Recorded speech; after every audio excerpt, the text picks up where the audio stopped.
Bismillahirrahmanirrahim. Assalamualaikum warahmatullahi wabarakatuh. Alhamdulillah, alhamdulillahirabbil alamin wa bihi nasta'in ala umuri dunya waddin. Asyhadu an la ilaha illallah wahdahu la syarika lahu waliyus shalihin wa asyhadu anna sayyidana Muhammadan abduhu wa rasuluhu shadiqul amin. Allahumma salli wa sallim wa barik ala hadan nabiyil karim sayyidina wa syafi'ina wa maulana Muhammadin wa ala alihi wa ashabihi ajma'in wa man tabi'ahum bi ihsanin ila yaumiddin. Amma ba'dahu rabbi ishrah li sadri wa yassir li amri wa hlul 'uqdatam min lisani yafqahu qawli. Allahumma anfa'na bima 'allamtana wa 'allimna ma yanfa'una wa zidna ilma. Allahumma rizukna fahma nabiyyin wa habdal mursalin wa ilhamal malaikatil muqarrabin. Allahumma ghnina bil ilmi wa zayyina bil hilmi wa akrimna bit taqwa wa jammilna bil afiyah. Qalu subhanaka la ilma lana illa ma 'allamtana innaka antal alimul hakim. Shadaqallahu alim. Wa qala Syekh Ma'ali rahimahullahu ta'ala nafa'ana Allah bihi wa bi'alumi fi darin amin. Qala radallahu anhu Al-Imam Al-Ghazali fi kitab Mukhtasar Ihya Ulumuddin qala faslun fi bayani syuruti sihhatil muamalat. Ini fasal fi bayani syurut, menjelaskan tentang syarat-syarat sihhatil muamalat, sahnya muamalat. Di antara bentuk muamalat jual beli. Amal bai'u, adapun jual beli, falahu salah satu arkanin, maka itu tetap bagi jual beli salah satu arkanin, bermula 3 rukun. Al-aqidu, yang pertama adalah yang berakad, penjualnya, pembelinya. Wal ma'qudu alaihi, yang kedua adalah yang diakadkan atasnya, yakni barang yang diakadkan atau barang dan harganya. Wal lafdu, yang ketiga ada lafaz, ada sigot jual beli. Fala yang bagi, maka fala yang bagi ayu amil arba'an, fala yang bagi dan maka semestinya ayu amila, untuk melakukan arba'an akan fala yang bagi dan tidak semestinya ayu amilah, untuk mengerjakan jual beli atau bermuamalah arba'un oleh di 4 orang. Semestinya tidak melakukan jual beli 4 orang itu. As-sabiyu, yang pertama anak kecil. Wal majnunu, yang kedua orang gila. Wal abdu, yang ketiga hamba sahaya. Wal a'ma, dan orang yang buta. Wa yajuzu, dan boleh al-bai' oleh jual beli minal kafiri, dari orang kafir. Walakin, akan tetapi la yuba'u, tidak bertransaksi atau tidak ia melakukan transaksi minhu, dari orang kafir, atau la yuba'u, tidak dijual, tidak menjual kepadanya gitu. Minhu, dari orang kafir, al-mushafu, oleh mushaf Quran. Wal abdul muslimu, dan hamba sahaya muslim. Wala yuba'u, dan tidak dijual minhu, dari orang kafir, as-silahu, itu senjata. Ingkana min ahlil harbi, ingkana apabila ada kafir, min ahlil harbi, dari jenis kafir harbi, kafir yang diperangi. Allah a'lam. Hadirin hadirat yang dirahmati Allah Subhanahu wa taala, marilah pertama-tama malam hari ini kita bersyukur pada Allah Subhanahu wa taala. Nikmat dari Allah Subhanahu wa taala diberikan kita umur panjang, masih bisa kita melihat anak-anak kita, masih kita bisa melihat cucu kita, masih kita bisa membersamai orang yang kita cintai. Hari ini kita masih makan, hari ini kita masih minum, hari ini kita bisa melangkahkan kaki kita. Itu nikmat yang besar dari Allah Subhanahu wa taala. Saya bisa sampaikan, kalau pengen kita gembira, kalau pengen kita senang, Lihatlah nikmat yang ada pada diri kita. Jangan melihat nikmat yang ada pada diri orang lain. Mudahkanlah kita bersyukur sekecil apapun nikmat itu. Kemudian nikmatilah nikmat itu. Kita masih bisa jalan kaki, nikmat banget, nikmat banget. Saya sudah 2 minggu, sekitar 2 minggu, 3 mingguan ini jalan kaki terbatas. Jalan kaki terbatas. Ternyata diambil sedikit aja oleh Allah, ya lumayan. Kalau malam susah tidur. Makanya tadi maksain berenang, cari tempat renang. Minggu yang lalu coba berenang hari Senin, tutup semua. Ternyata kalau Senin dikuras. Ya, saya bilang ada apa ini, dikuras dari kamu. Jadi biar kita gampang gembira tuh, nikmat-nikmat kecil yang masih ada pada diri kita, lihat, perhatikan. Kemudian lihat orang lain yang nggak punya nikmat itu, ya. Ini musim-musim kondangan kita, saya sering bilang gini, alhamdulillah tuh orangnya begitu nikah orang tuanya masih ada. Beruntung juga orang tuanya bisa mengantarkan anaknya ke akad nikah. Nggak semua orang dikasih itu oleh Allah Subhanahu wa Ta'ala. Jangan hidup ini memikirkan nikmat besar yang tidak ada pada diri kita. Kita pasti stres. Lagi makan nasi uduk, lihat orang makan steak, tiba-tiba nggak enak tuh nasi uduk. Tiba-tiba nggak enak. Udah, emang kita bisanya makan adanya nasi uduk mati. Nasi uduk nggak ada bosan, nasi goreng berkat semalam, berkat maulidan jadi.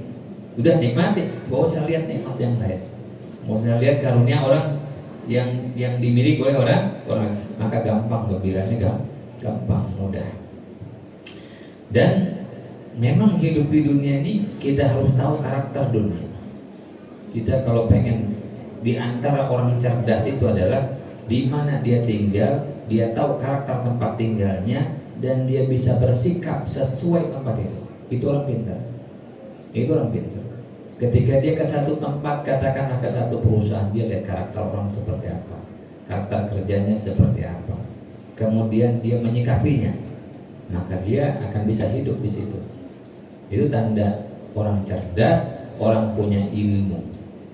Sementara orang nggak punya ilmu, dia nggak tahu karakter tempat tinggalnya, dia nggak tahu. Orang cerdas itu begitu ke gunung, maka dia akan bawa jaket, dia akan bawa baju dingin. Kenapa? Saya mau tinggal di gunung, atau saya mau ke gunung, ya. Begitu dia mau ke laut, nggak bawa jaket tebal-tebal, ya. Ngapain mau berenang pakai jaket tebal? Dia pelajari dulu, oh karakteristiknya seperti ini, kemudian dia bersikap. Nah orang yang pintar juga, dia tahu bagaimana karakter hidup di dunia ini, kemudian dia siap dengan karakter dunia. Dan itu sudah diajarkan oleh Quran bahwa karakteristik dunia ini nggak sempurna. Karakteristik hidup dunia tempat kita tinggal sekarang ini, tempat kita hidup itu nggak sempurna. Itu kata Quran. Apa kata Quran? Walanabluwannakum bisyai'in min khauf wal ju' wa nafsin min amwal wal anfus wath thamarat. Akan diuji selama kita hidup di dunia, akan diuji oleh Allah Subhanahu wa Ta'ala dengan sesuatu dari rasa takut, dengan sesuatu dari rasa lapar, kekurangan harta, kekurangan jiwa diambil orang yang kita cintai, kekurangan buah-buahan, paceklik, kemarau panjang. Itu karakteristik dunia. Orang yang berharap sempurna hidup di dunia, orang stres, pasti stres. Karena itulah sifat dunia. Allah nggak sempurnain memang. Dunia ini tidak Allah sempurnakan, dan kita akan banyak melihat ketidaksempurnaan dunia. Ada sehat, ada sakit, itu dunia. Ya. Ada kaya, ada miskin. Yang dulu kaya sekarang miskin. Yang dulu miskin sekarang kaya. Ada istiqomah juga, dari dulu miskin sampai sekarang miskin. Ya. Tapi ada orang lain yang kaya, ada yang miskin, ada orang yang sehat, ada yang nggak sempurna dari dunia. Siapapun yang mencari kesempurnaan dunia, siap-siap dikecewakan oleh dunia. Nah kita punya anak, pengen punya anak yang sempurna, nggak Gak mungkin. Ada mas anak lucu baru lahir lucu banget, lucu buat anak 5 tahun 6 tahun lucu, 10 tahun mulai nyebelin. Nah, 12 tahun ngeyel, 13 tahun bandel. Ternyata di 20 tahun dia bayar lagi. Itulah kita stres ngadepin anak ketika kita pengen anak kita gagah, ganteng, pinter, kaya, sukses jadi astronot. Siap-siap stres menghadapi punya. Ternyata pokoknya mas saya pengen anak Pak Ustadz, doain Pak Ustadz anak saya hidungnya mancung, rambutnya agak ikel-ikel dikit, kulitnya putih, matanya belok, tinggi. Oh begitu lahir anak hitam, pesek, kribo. Stres. Siap-siap dunia ini dengan ketidaksempurnaan, karena gitu memang karakternya. Allah bilang begitu kok. Ya. Terus kemudian kita punya pasangan hidup sempurna. Kalau nyari pasangan hidup yang sempurna sampai mati gak bakalan punya pasangan hidup. Dulunya sih sempurna, luar biasa. Apa yang sempurna? Ada yang putih galaknya luar biasa. Yang ada cakep sih cerewetnya minta ampun. Ya. Ada yang cantik galaknya luar biasa. Ada yang gak galak jelek. Ya. Ada yang laki-laki ganteng, suami saya mah ganteng banget Pak Ustadz, cuman miskin. Nah itu ada aja. Ada saja dunia. Saya suka bilang begini, kalau saja dunia itu disempurnakan oleh Allah, buat apa ada surga? Buat apa ada surga? Kita yang dulu gagah, kita yang dulu ganteng, dulu keren, udah 60 tahun mah keriput, peot. Orang suka bilang gitu. Begitu kita lihat ini, apa dia bilang, baik, kok tua sih? Ya, ngomong gitu. Kita lihat dia lebih tua daripada kita kelihatannya. Ya, itulah dunia. Maka orang yang tahu karakteristik dunia, ya siap ya Allah, alhamdulillah punya teman ya gitu, punya teman juga. Nggak akan sempurna, punya teman kawannya, guru deh, punya guru pasti ada kekurangannya. Kalau kita nyari guru yang sempurna sampai mati gak bakal punya guru. Wih, luar biasa, alim luar biasa, ngomongnya enak, nyenengin adem, sama mati nih ustadz nih guru kayak ini. Ya, demen nggak tuh tiba-tiba kawin lagi. Nah kabur langsung kan? Kabur, ketidaksempurnaan. Ya ketidaksempurnaan. Ya. Kita suka begitu. Yang nggak fairnya kita adalah kita menuntut kesempurnaan pada diri orang lain, kita sendiri nggak sempurna, dan kita pun mengakui sebetulnya kekurangan kita. Cuman kita suka nutupin aja tuh. Saya mah bener Pak Ustadz orang paling ikhlas, saya mah enggak padahal itu. Ya, kagak. Ya. Nih, makanya pahami karakteristik dunia, kemudian kita bisa bersikap. Oh iya, ya. Punya teman hatinya baik, tapi lemesnya minta ampun. Ya sudahlah, itulah dunia. Kan begitu biasa. Ntar kalau dia masuk surga, dia akan disempurnakan oleh Allah Subhanahu wa taala. Wajahnya ganteng, tingginya proporsional, kaya luar, punya istana, punya mobil mewah di surga, rodanya kotak. Bisa aja. Ya, soalnya nggak mau naik mobil lagi di surga, naik pesawat. Nah, pesawatnya udah tinggal jalan dah. Tuh baru surga. Di dunia mah apa? Kita pengen kaya capek. Pas kaya di usia 60 tahun udah nggak boleh ngapa-ngapain. Nah itulah dunia. Bersiaplah kita dengan dunia yang tidak sempurna, dan ketika kita melihat ketidaksempurnaan dunia, oh inilah karakteristik dunia. Terus gimana kita menyikapinya? Alladzi khalaqal mauta wal hayata liyabluwakum ayyukum ahsanu amala. Allah ciptakan yang hidup, yang mati, yang bermacam-macam itu liyabluwakum ayyukum ahsanu, untuk milih di antara kita mana yang paling benar menyikapinya, sehingga menjadi amal soleh, menjadi kebaikan. Tujuan kita itu menjadi kebaikan. Punya suami yang galak banget, jadi pahala. Jadi pahala. Bagaimana caranya? Gak usah ngelawan, diam aja, itu jadi pahala. Punya istri cerewet, punya istri udah jadiin pahala. Mama marah lagi deh, mama bapak gak bakalan marah. Itu jadi pahala. jadi pahala. Diomongin sama orang ya alhamdulillah punya teman baik di depan kita, mah di belakang ngomongin. Bisa jadi pahala nggak tuh? Bisa jadi amal nggak tuh? Jadi. Oh, setiap ada orang yang ngomongin kita, itu dia lagi transfer pahalanya dia sama kita. Tenang aja, lagi terjadi trading pahala. Jangan marah, nggak usah marah, nggak usah emosi, nggak usah.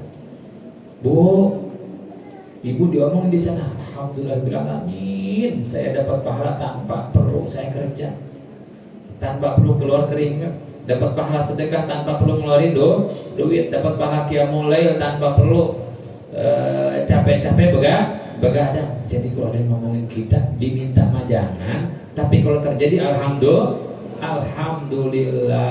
Begitu aja. Ada yang ngomongin Pak Ustadz, alhamdulillah. Ada yang ngomongin antum, alhamdulillah. Dan terjadi proses transfer pahala. Ada yang fitnah kita, ngapain marah? Biarin aja. Dia lagi bagi-bagi pahala dia ke kita tuh. Sama amal jadi pahala. Wah, kalau kitanya marah, kalau kitanya emosi, biarin. Kalau dia ngomongin saya, besok saya omongin lagi 2 hari 2 malam. Sama blow on-nya, sama dosanya. Jadi sekarang mandi fitnah jangan marah, diomongin jangan marah. Kenapa? Lagi numpuk pahala dia lagi dioper sama kita. Ya, lagi dioperasi. Ya, itu. Dan kita mau ibadah mah susah. Mau ngaji malam Sabtu aja perjuangannya luar biasa. Ya, minta izin sama suami dikasih. Bilang sama suami yang ngizinin, anaknya nangis. Repot dah. Repot. Nah, tapi saya tidak mengkampanyekan transfer pahala nih ya. Ada orang benci sama kita nggak usah ikutan benci. Ada orang marah sama kita nggak usah ikutan marah. Kenapa? Ingat, liyabluwakum ayyukum ahsanu amala. Satu-satunya kita boleh marah itu ketika syariat terganggu, ketika agama direndahkan, ketika sistem syariat tidak berjalan. Ada orang yang berbuat dosa kita pengen ingetin, orang berbuat salah kita itu boleh mah. Ya memang nggak usah. Ya, Gak usah. Orang mau petantang marah-marah ngapain? Ya. Tuh. Jadi memang dunia tidak sempurna, akan kita bertemu berbagai ketidaksempurnaan dunia, tapi usahakan itu menjadi pahala. Maka apa kata ajaban jambil mukmin, kata Nabi, ajib. Perkara orang mukmin itu ajib, luar biasa. Perkara menakjubkan, orang mukmin yang benar-benar tuh menakjubkan. Seluruh urusannya jadi baik, seluruh perkara hidupnya jadi baik, jadi kebaikan. Orang mukmin yang benar, karena orang mukmin juga ada orang mukmin yang kacau. Ini mah Nabi bicara orang mukmin yang benar. Orang yang mukmin yang benar, kata Rasulullah, semua perkara yang jadi baik. Kalau dia dapat nikmat, syukur, jadi kebaikan. Kalau dia dijadikan, dia dapat dharra, dia dapat kekurangan, dia dapat kesempitan, dia dapat kesusahan, sabar, dia bersabar, jadi lagi pahala. Jadi keadaan seperti apapun di ketidaksempurnaan dunia ini, kalau kita pintar dan pas menyikapinya, akan jadi baik buat kita. Jadi baik buat kita.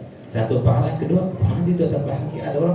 Ada orang kalau sudah jadi karakter, kalau sudah jadi adab, kalau sudah jadi sesuatu yang keluar dari diri kita tanpa kita mikir lagi, ya, itu udah jadi akhlak itu. Begitu gonjang ganjing dunia seperti apa, dia santai. Saya sering bilang, saya banyak belajar dari salah satu kakak ipar saya itu sabarnya luar biasa. Orang marah segala macam, santai aja deh, santai. Pernah saya bilang nganter beliau itu lagi menghidupkan madrasah yang sudah lama mati, yang sudah lama nggak ada kegiatan. Kemudian dia ngajak saya, waktu itu saya masih babil, masih ABG labil, masih gagah, masih jadi koboi kuningan ya gitu. Dia datang ke tempat satu orang untuk minta bantuan pembangunan segala macam. Kata, udah Haji, kalau nggak punya duit mah nggak usah banyak, nggak usah banyak kepengen dia, padahal dia pengen menghidupkan madrasah. Itu saya di belakang dia nganter itu, saya bilang, apa perlu kepalanya orang saya beli ini? Marah, saya marah. Tapi bilang santai aja, sudah nggak apa-apa. Sepindah lagi dia ke tempat, ayo jalan lagi nih. Di jalan pikir saya ngomongin orang itu ke saya, kagak, lempeng aja jalan. Pindah lagi, satu lagi, ya Allah. Ini luar biasa. Saya banyak belajar kesabaran, ketenangan tuh dari beliau, meskipun saya tidak satu darah. Ini luar biasa, sabar, anteng. Jadi ketika sudah seperti itu, apa tersiksa? Enggak, sudah jadi karakternya penyabar gitu.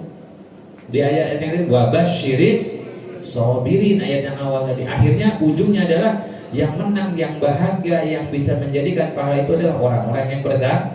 Anteng aja. Abah saya juga bilang begini, almarhum abah saya juga bilang begini, ada orang ngomong begini, terus kita marah, apa deh? Kata abah saya, emang lu diomongin lecet? Kan almarhum begitu. Emang diomongin orang lu lecet, bonyok-bonyok gitu, diomongin orang udah bonyok-bonyok muka. Lah, enggak, ngapain marah kan? Wih, santai aja. Begitu. Jadi kita lebih tenang, lebih santai. Kalau bahasa saya itu lebih nyantai hidup tuh. Ya, diomongin begini, begitu. Apa namanya? Kadang-kadang di posisi seperti pun sama. Wah, dia mah dakwah sini sono sini, nyari panggung, nyari jamaah, ngumpulin berkat. Oh, kita enggak begitu, santai aja. Iya kali, udah cukup begitu saja. Wallahu. Kita nggak bisa mengatur pendapat orang, tentang kita. Pokoknya orang berpikir itu hidup yang capek, hidup yang capek, hidup aja yang benar. Ada orang tanya, Pak Ustadz, apa kuncinya hidup? Ya, bisa begini, amalannya apa? Nanya begitu. Saya bilang, amalnya nggak ada amalan apa-apa, saya belajar hidup yang benar aja. Belajar hidup yang benar, dan nggak perlu kepikiran dalam pikiran kita agar orang lain menganggap kita benar, nggak perlu. Kita cukup belajar jadi benar. Nggak usah ngatur opini orang tentang kita, biarin orang mau bilang kita apa kayak terserah. Yang penting kita hidup belajar insya Allah diberikan keberkahan oleh Allah Subhanahu wa ta'ala, ya. Wa basyiris sabirin, sabar kuncinya. Pak Ustaz, saya di tempat kerja difitnah, biarin, yang penting kita benar. Nggak bakalan, kalau kita benar kemudian kita bisa membuktikan kebenaran itu untuk diri kita sendiri, nggak bakalan apa-apa. Kita ini suka terombang-ambing karena pendapat orang tentang kita. Saya bilang itu orang labil, walaupun usia 70 tahun, nggak tenang saya. Kenapa orang-orang komplek bilang saya begini, melihara babi ngepet gitu, ya? Ibu pelihara babi ngepet enggak? Boro-boro, kalau ngepet sih iya. Kalau enggak, ngapain kita pusing-pusing, ya? Pusing mikirin kata-kata orang di kantor, kayaknya katanya saya korupsi enggak, ya sudah beres. Kalau emang kita nggak korupsi, nggak berbuat curang di kantor, tenang saja, nggak usah hidup di dalam pendapat orang lain. Karena kalau kita benar, kita bisa buktikan sampai kapanpun kita benar polas, ya. Hidup mengikuti pendapat orang itu capek, ya. Wabasyiris sabirin, sabarin aja.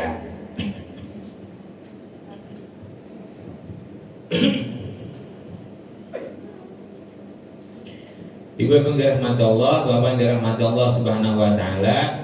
Kemudian kita lagi diajari nih, kita belajar sama Imam Al-Ghazali perkara yang penting. Kita suka bilang halal haram mempengaruhi hidup kita. Bisa jadi sesuatu itu haram sampai kepada kita karena prosesnya, ya. Proses perpindahan barang sesuatu kepada kita, namanya muamalah. Dalam pergaulan kita, jual beli kita, riba apa bukan, ya, sah apa enggak jual belinya, itu juga bisa jadi perkara haram buat kita dan menghilangkan keberkahan kita, ya. Duitnya halal, barangnya halal. Tapi proses transaksinya nggak benar, juga nggak berkah, batal, transaksi yang batil. Maka Taim Ghazali mau jadi wali nih, mau bertasawuf kejauhan jadi wali ya. Jadi orang benar aja dah. Ya. Wali ujiannya berat. Ya. Bahkan dalam kitab tasawuf, ini kitab tasawuf aslinya. Isinya adalah juga benahi cara berdagangmu, gitu kata Ghazali. Benahi cara bertransaksimu, jual beli. Kita jual garam, sah nggak kita jual garamnya nih? Kita beli garam, sah apa enggak? Contoh misalkan itu. Ketika kita jual beli sekarang kan perkembangan zaman luar biasa. Kita bisa jual beli sama mesin loh. Ya, jual beli sama mesin, tahu kita kalau kemana-mana bawa duit 5.000 keluar minuman, sah nggak tuh secara fikih? Mesin itu kan nggak ada otaknya. Berarti kita jual beli sama yang nggak ada otaknya. Itu kan gitu sekarang. Belum COD-an, belum e-commerce model sekarang ya, yang online. Itu gimana tuh hukumnya tuh? Nah, ini diajarin sama Ghazali. Ya. Kata beliau, jual beli itu ada 3 rukunnya. Sama dengan nikah sebetulnya. Cuman kita ketat banget di nikah, pas jual beli enggak. Ya. Nikah ada rukunnya, sholat ada rukunnya, ya. Puasa ada rukunnya, jual beli juga ada rukunnya. Udah berapa tahun dagang, udah berapa tahun bisnis. Ketika ditanya, Pak, rukun jual beli apa? Wah, kagak ngerti. Padahal S2 ekonomi. Secara syariat belum beres tuh, belum beres. Harus tahu rukun jual beli. Gitu. Di zaman Umar bin Khattab, pedagang belum tahu rukun fikih muamalat, nggak boleh dagang. Repot nanti urusannya ribut melulu. Dan Islam tuh ngatur fikih. Jual hukum fikih muamalah tuh banyak, ada modelnya ya. Al-bai' jual beli. Ada kemarin saya diskusi sama orang yang gak ngerti, buru-buru ngambek. Ini gimana nggak sah nih soal transaksi online ya? Saya bilang boleh saja, yang penting bukan sistem yang dibuang, tapi sistemnya dibenerin. Biar gimana? Sesuai syariat. Itu kan ada orang bisa dikecewakan. Dalam fikih ada namanya khiyar. Ketika kita sudah transaksi, lanjut atau enggak, ada masa khiyarnya. Yang penting bisa dikembalikan. Itu. Ada model salam. Masalah. Buat bikin nasi uduk. Transaksi tapi pesan. Pesan ada salam, ada model syirkah kerja sama, ada model ijarah pinjam meminjam, ada gadai, ada rohan, ada yang lainnya. Itu diatur. Maka kita mah bikinnya bolak-balik sholat mulu kan. Pebisnis, pengusaha harus tahu fikih muamalah. Nih, amal B falahu salasat, ini menentukan keberkahan usaha kita nanti. Menentukan keberkahan usaha kita. Adapun jual beli ada 3 rukun. Yang pertama akid, orang yang berakad. Ada penjualnya, ada pembelinya. Ada penjual, ada pembelinya. Kalau ada penjualnya, ada pembelinya doang, penjualnya nggak ada, maling namanya. Ya, ada penjual, ada pembeli, dan penjual pembeli ini punya syarat, nggak sembarangan. Syarat penjual pembeli dua-duanya adalah, kalau kata Ghazali ini, malah serem yang Ghazali mati. Ya. Fal yang bagi tidak boleh bermuamalah 4 orang. As-sobi, bocah kecil nggak boleh. Mana ibu-ibu sering suruh beli bumbu lagi ke singkong. Lah, gimana itu urusannya? Ya. Atau ada anak kecil yang jual, tukang pedagang asongan tuh, ya. Karena orang tuanya sama, ya Allah, tadi anak yatim 4 orang, dibantu kagak, cuma jadi pemberitaan aja. Kakak saya yang polisi ada telepon, bawa dah sini, saya bilang. Anak-anak kecil yang harus menghidupi dirinya sendiri gitu ya. Anak kecil yang jualan, atau saya jualan itu dari kelas, dia belum balik lah, belum mimpi bahasa ya. Kelas 1 atau kelas 2 SD itu udah jualan keliling kampung, itu es mambo. Kalau kita bawa es mambo 20 dapat 3 apa 5 itu kan, yang tempat duitnya di putaran tutupannya itu taruhnya tuh, ya, es mambo itu, ya, dipanggul begini keliling kampung. Jadi kalau sampai sekarang jualan, saya mau dari dulu jualan, ya, keliling. Anak kecil gimana tuh jualan? Makanya saya sekarang kalau lihat orang malas tuh saya gemes. Dari kecil, ini mak saya ada tuh, tanya mak saya, keliling kampung jualan es, ngambil punya orang itu bapaknya cari pelaku, maknya tuh, ya, Haji Mudahir dari RT 5 saya, rumah saya ke depan di Cikupang, ngambil nanti keliling. Makanya saya kalau ada orang bangunan proyek saya kira biasanya nongkrong di situ. Kecil tuh, masih kecil, mak saya ada tuh. Kalau sekolah SD, kalau masuk siang, pagi gelar balik. Saya punya lapak sendiri dari kecil.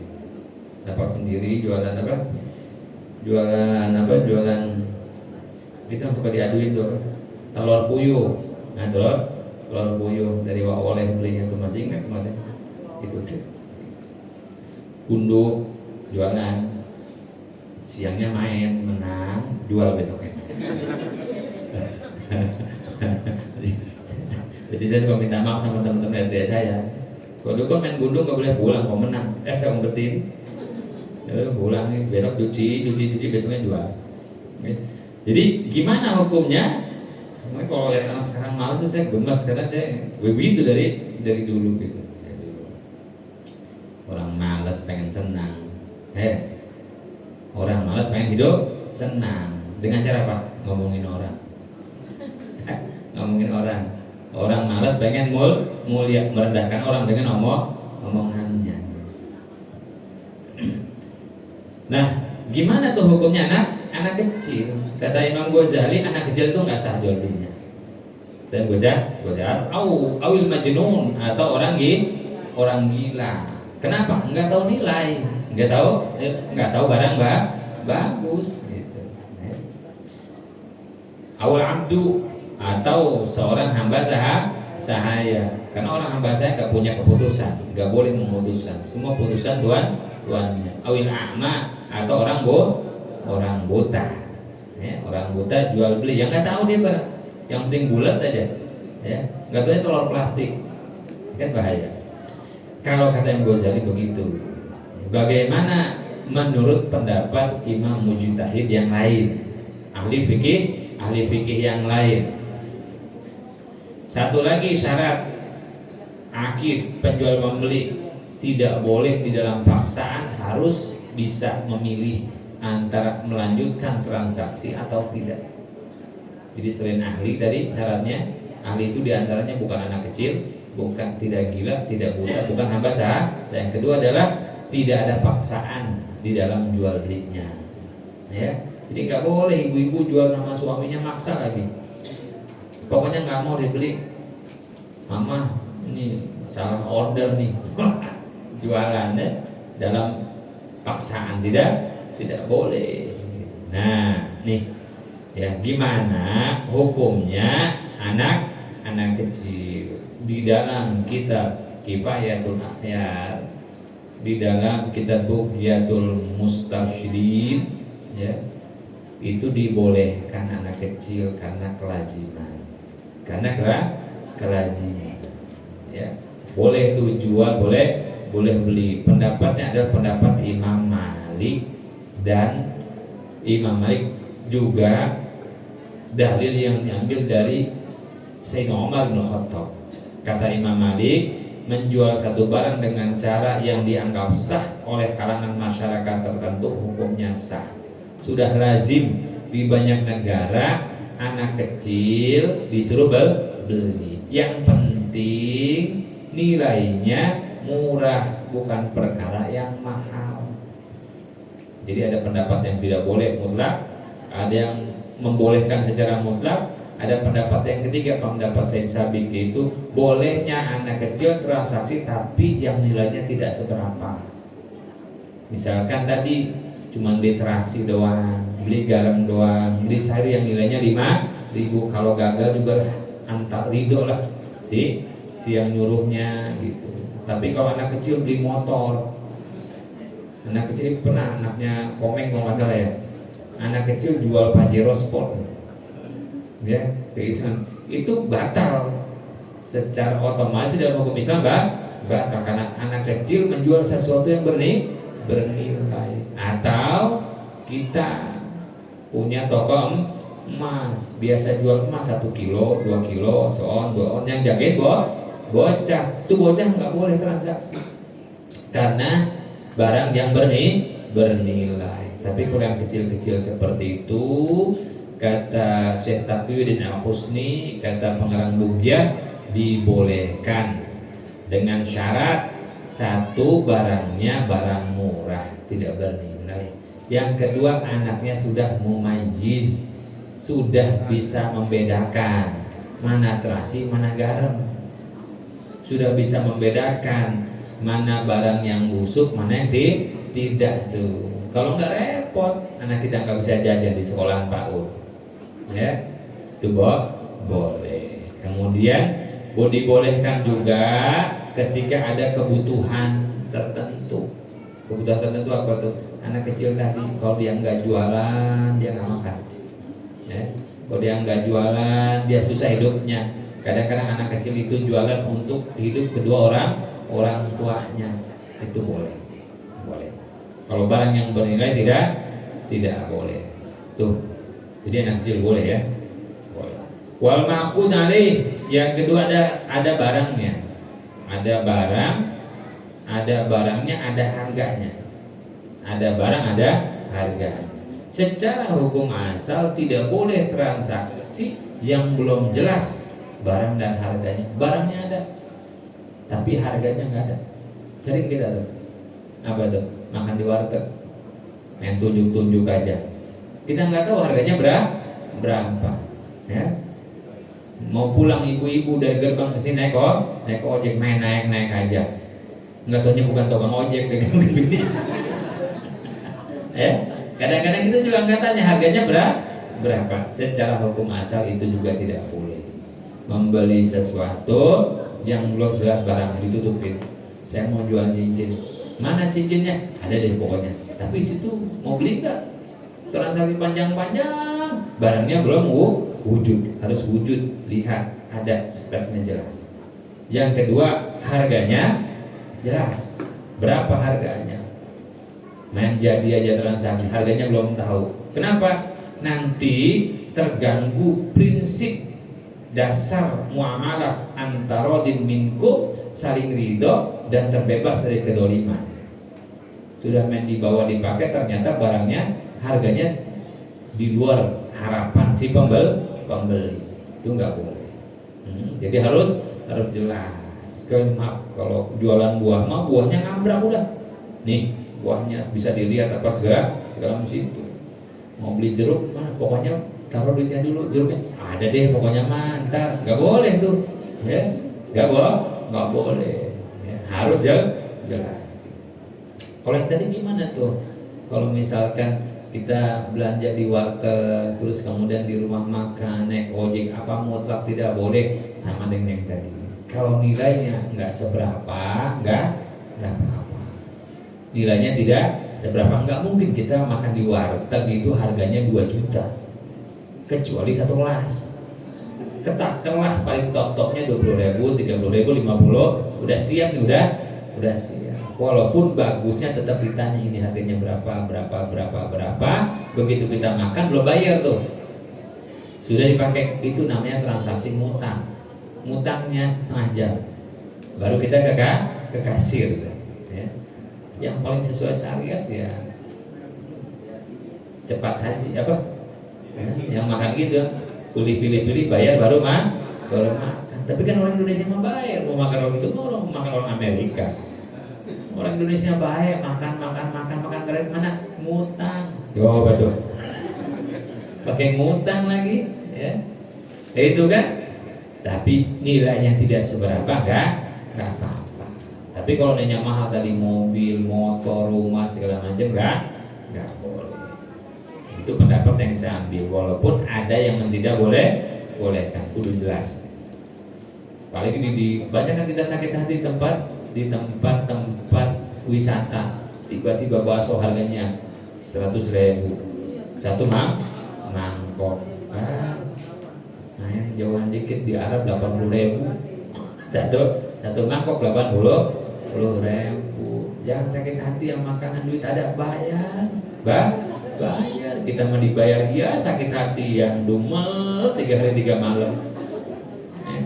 Kayak orang berusaha aja, bayar. Besok jangan belanja lagi di situ kan beres. Tuh ya. Ma'akut alih, barangnya harus jelas, harganya harus jelas. Tidak boleh bertransaksi barang belum jelas, harga belum jelas. 2 rukun. Ketiga, wal lafdu, lafaz, yaitu ada sigotnya. Sigot itu gimana? Bi'atu malaktuka gitu. Kalau ini kadang orang dulu yang rapih mah terima jual ya gitu. Kata yang belinya terima beli ya itu. Jadi dalam jual beli juga ada ijab qabul, bukan kawin doang, bukan akad doang. Ya, saya jual barang ini kepada Bapak, saya beli barang ini. Tuh, transaksi yang rapih begitu. Saya jual nasi uduk kepada Bapak, isinya nasi uduk. Oh, panjang banget itu. Ya. Tuh, gitu. Jadi ada ijab qabulnya. Bagaimana jual beli yang gak ada ijab qabulnya? Kayak tadi tuh, kita beli minuman kaleng di mesin, di mesin, masukin duit 5.000 dia keluar, ya transaksi yang mesin, ya mesin. Saya terima beli, kata orang ini stres apa? Sama itu namanya apa tadi ada istilahnya itu jual beli yang nggak ada sigotnya, jual beli yang nggak ada akadnya gitu ya.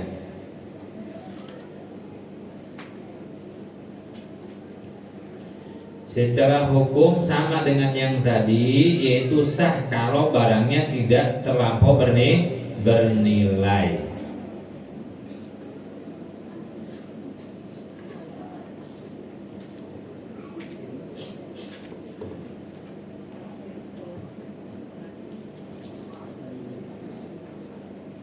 Kalau barangnya bernilai gimana? Ya nggak sah, ya nggak sah. Makanya kita kalau beli rumah ada akadnya, ya beli mobil ada akadnya. Pas beli pisang goreng nggak ada akadnya. Padahal sama-sama jual beli. Kaidah tadi kata Imam Malik bahwa hukum jual beli yang sudah sah menurut adat masyarakat di situ sudah cukup sah dengan dibelikannya pisang gorengnya, diterima uangnya, walaupun gak ada akad sah, karena itu sah menurut adat setempat. Al-adat itu muhkamat, adat itu bisa dijadikan hukum ya. Dalam Kifatul Akhir tadi saya baca juga boleh, gak ada masalah. Yang penting barangnya tidak terlampau bernilai. Yang bagusnya bernilai, gak boleh ada akad ya. Saya jual ya Pak, saya beli ya gitu. Oke, sip. Gitu ya jadi itu. Wa yujul bai'u minal kafir. Apakah boleh kita bertransaksi dengan kafir penjualnya? Kita beli di Inci, kita beli di Engkoh, kita beli di lain gitu. Ya, misal non muslim di Inci sama lainnya sah apa enggak sah? Dalam muamalah mah boleh. Enggak ada masalah yang jual yang muslim atau non muslim. Ya. Kalau enggak repot kita urusannya. Enggak boleh ke matahari. Waduh, nggak boleh ngomong lagi aja, ya repot. Boleh dalam hal muamalah, nggak ada masalah. Walakin akan tetapi nggak boleh transaksi jual atau beli mushaf Quran, kecuali mushaf Quran. Nah, makanya beli mushaf Quran, mah jangan dibilangin dia punya musim non musim tuh. Harus belinya dari orang muslim. Kita jual juga nggak boleh. Wah ini mah kayaknya non muslim nih, nggak boleh. mushaf ya. Pendapat yang paling sahih begitu, pendapat Imam Nawawi dan kitab At-Tibyan seperti walaupun ada yang membolehkan menjual, tapi yang paling kuat tidak boleh menjual atau membeli dari mushaf. Ya lucu aja, kita beli mushaf Quran yang jual orang kafir nggak tahu Quran, kalau salah cetak gimana? Tapi sekarang banyak Quran cetakan negara non Muslim, udah cap kudus aja udah, cap kudus Bandung Indonesia.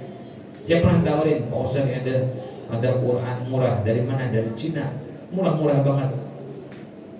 Namanya kita jualan, hampir saya beli lama-lama. Aneh juga nih kalau ke Cina dari sana. Kita nggak tahu muslim non muslim, tapi mayoritasnya non muslim. Kalau baju oke lah, tapi kalau Quran nanti dulu. Quran nanti dulu. Dia makan cetak-cetak aja, nggak ada pentasihnya, nggak ada yang lainnya. Udah cetakan Quran, nah kalau nggak Arab lokal udah itu aja. Ya, Qurannya made in China. Kacau.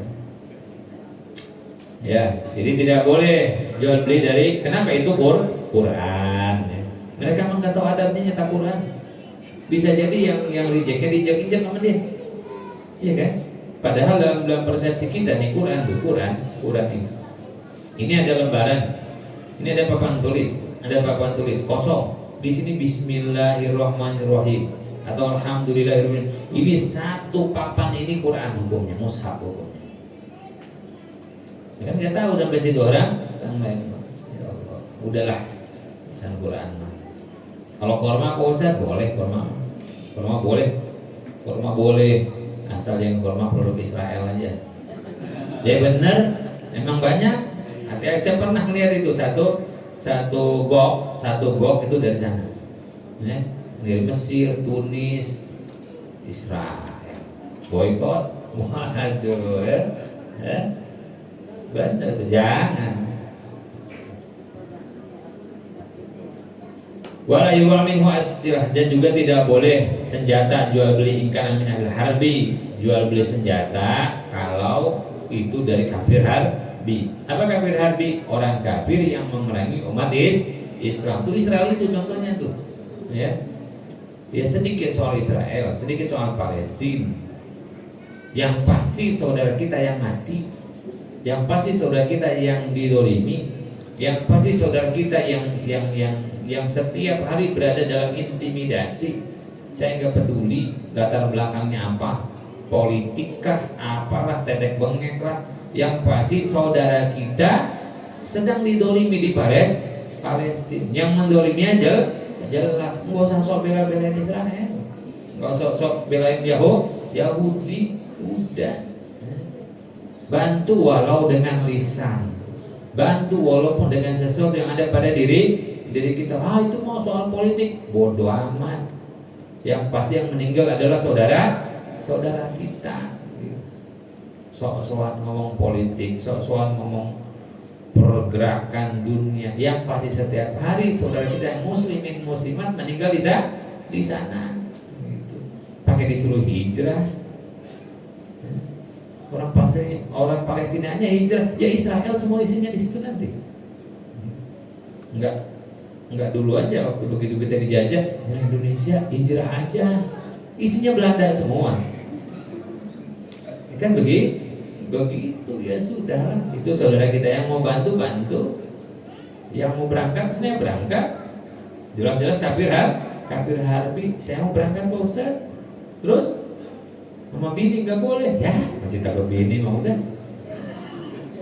ya ikut yang di rumah, tapi katakanlah yang hak gitu loh, ya. Atau jangan sampai ada begitu santainya hati kita gitu loh, nggak ada sedikit cemburu, nggak ada sedikit sakit hati, nggak sedikit apa soal Palestina ini, atau doa pun kita nggak berani. Kafir harbi itu contohnya itu Zionis Israel, itu kafir harbi. Mati sama jangan diutak-atik, diam juga karena suruh diam sama Allah. Kalau suruh jihad ya paling depan, lagi hidup susah-susah aja. Mending jihad syahid masuk surga. Ya, tidak boleh jual beli senjata min ahlil harbi, dari kafir harbi.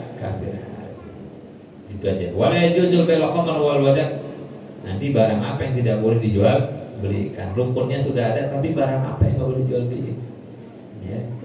Apakah boleh jual beli cula badak? Boleh nggak jual beli apa? Gading. Ini gading gajah, bukan gading manten ini. Gading gajah boleh apa enggak kan gitu. Jadi barang-barang. Nah ini Imam Ghazali mengajar kita cara bertransaksi jual beli. Apa tadi? Rukunnya ada 3, ada penjualnya, ada pembelinya, ada barang, ada harga, ada ijab qabul. Ya, mudah-mudahan manfaat. Insyaallah kita ketemu lagi di pertemuan akan datang. Ya. Hadirin dirahmati Allah Subhanahu Wa Taala, ini ada undangan, sebetulnya saya diberikan undangan 10. Cuman saya bingung mau ngasih ke siapa karena 10 ini ada acara undangan Maulid dan Zikrul Haul ketiga guru kami, itu Kiai Ahmad Musyafa bin Umar, haul juga Kiai Umar Suhaimi ayahnya, dan haul ke-21 Al-Maqula Kiai Abdul Hamid Ad-Dari. Ini acaranya hari Ahad tanggal 5 November 2023. Acaranya malam, yaitu malam Senin jam 8 sampai dengan selesai, bertempat di Makbar Kiai Ahmad Musyafa bin Umar di Pondok Pesantren Wadul Mubarak di Bogor.